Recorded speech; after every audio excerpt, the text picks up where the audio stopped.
I'd like to ask you something now.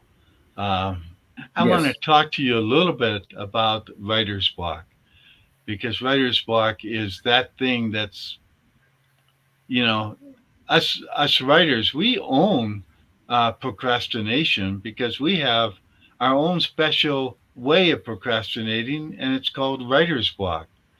And what basically, it's just writer's block is an illusion. It doesn't really exist.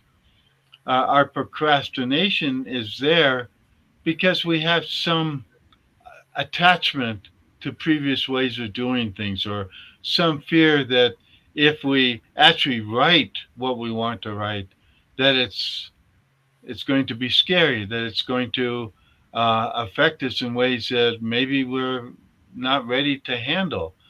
But you know, in our last session together, you talked about how allowing for what arises in your thoughts to arise helps to get you out of that procrastination cycle, to get out of writer's block. And I wanted you to talk about procrastination in relationship to our famous writer's block that, book authors and other authors have that can really happen. I mean, I know I've been blocked at times for completing a book or something like that. And I sort of just sit on it and I don't complete it. And that's partially because of the fear of what will happen if it's successful or what will happen if it's not successful. And what does that say about me? So, could you talk a little bit about how what you do can help with breaking the bonds of the writer's block and to end the procrastination? Yeah, no, it's a very good question. I mean, I love the question actually. I never thought about it in this context.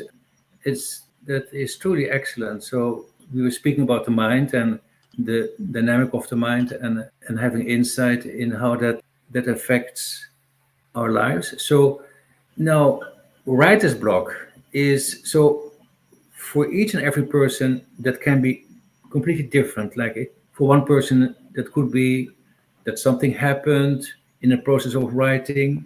For another person might have been or might be that there was the writing. So when you say writer's block, that assumes that there was an inspiration of writing and at some point it stopped or it there was not the complete expression or fulfillment of it. So that might be for one person like what I said, that something happened, or it might be the experience that someone said something to that person, like a comment that really took you by heart.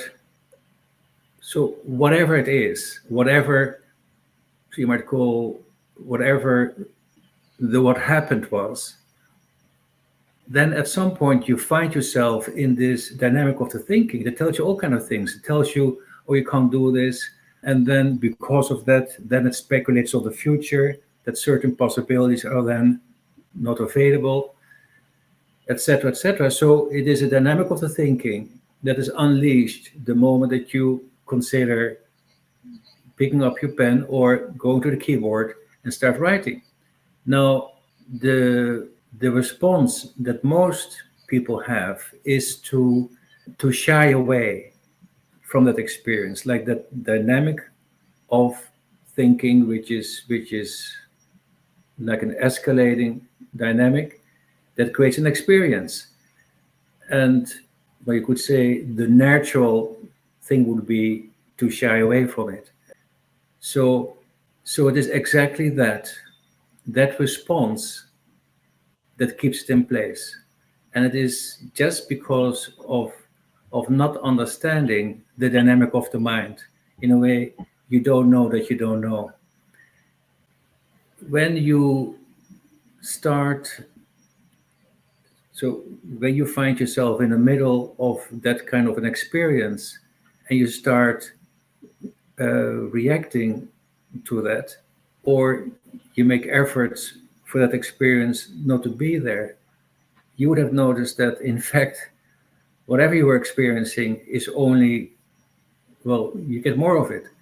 So that is not the way out. So you could say that there is an entrapment, or there's a sense of an entrapment, which you call writer's block. And part of the trap is trying to get out of the trap. The solution, and that is not obvious, in fact, it is counterintuitive, is to bring yourself to a place where you are willing and you have the courage to absolutely allow for the totality of that experience.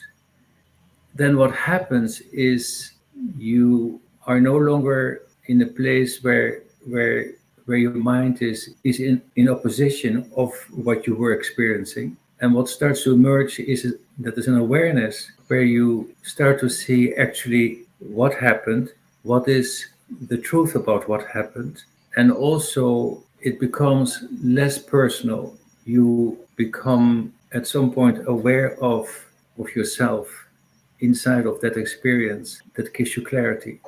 Because the whole design of that entrapment is that you start to become preoccupied with yourself, which is not your true self. And the only way out is by allowing for the totality of that experience. That gives you the access to be in touch with, well, your true nature and where you find all the answers. And if you look at it, that inspiration and creativity happens when you are just there, when you just be yourself. So the solution is found in being yourself.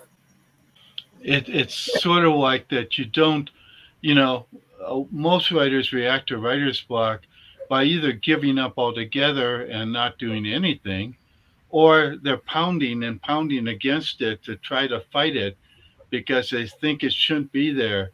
But what you're saying is, well, if you just simply allow for the totality of the thought to arise, you will find that at some point you simply settle into your own true nature, and you realize that whatever that block was simply an illusion, and you don't have to fight for it or fight at it. You just simply have to allow it to be what it is. I guess that's a way to say it. Yes, absolutely. And so the solution is not found in trying to work it out, in particular, not found in looking for the cause of it, or like all of these activities of the mind to try to explain why things are happening the way they are. That is not what brings you to a place of freedom. And probably that is what you've done already, and it only affirms more the issue. And so truly the solution is found, if you have the courage to do so, is in whatever that experience is. Like when you think of writing that then calls something up, that that you let it be, that you allow for that experience, and not just that you allow for it, but that you experience exactly what is arising as your thoughts, and that you experience them exactly as they are. Then what happens is what was just an appearance disappears. It has no longer a hold on you.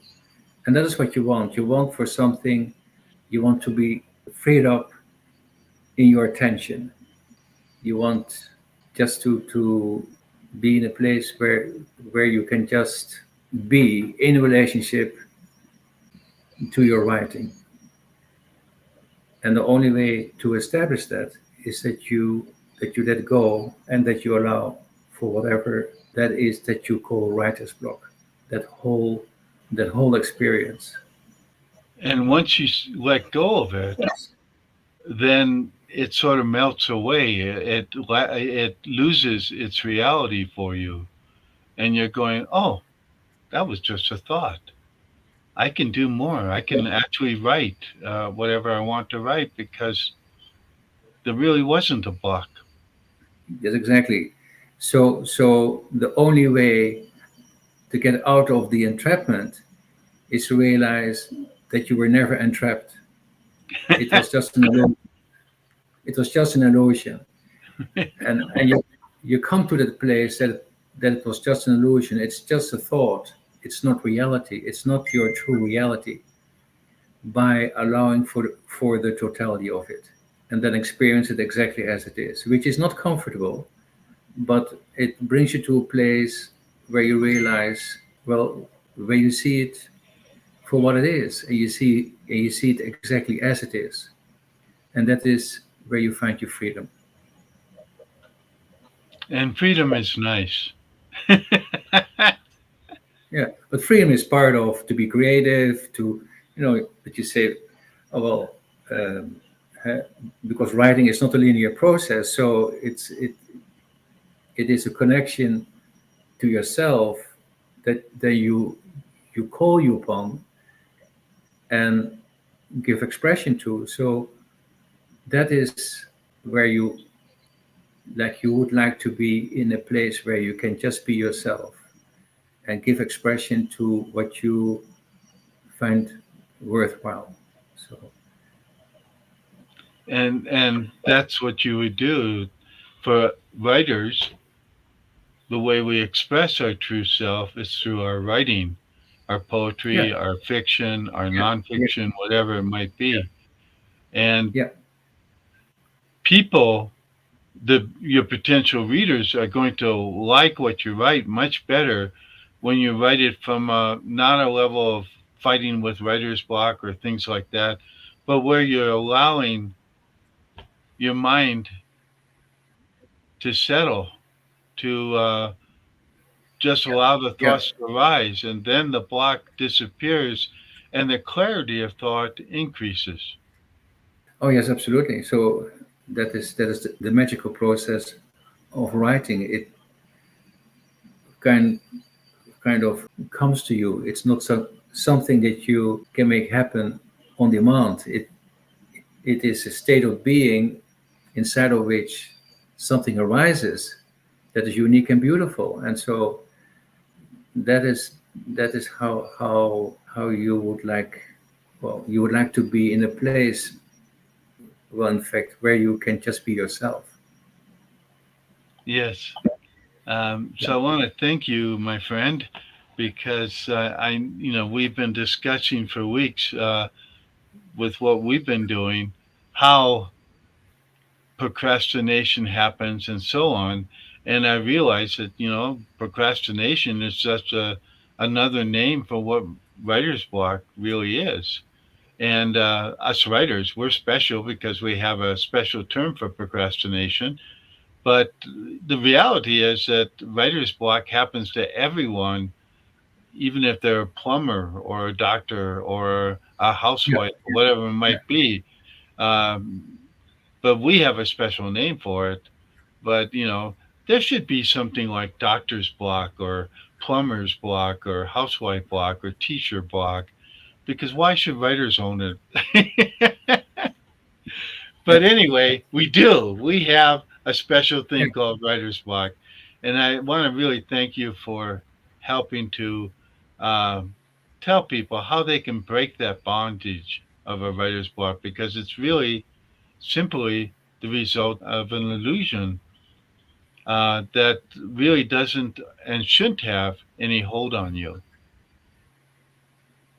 Yes. Yes. Well, fantastic. So thank you for giving me the opportunity to share myself, and and this is a very very great topic, um, and concern that a lot of people have, um, and which is not necessary. Yes.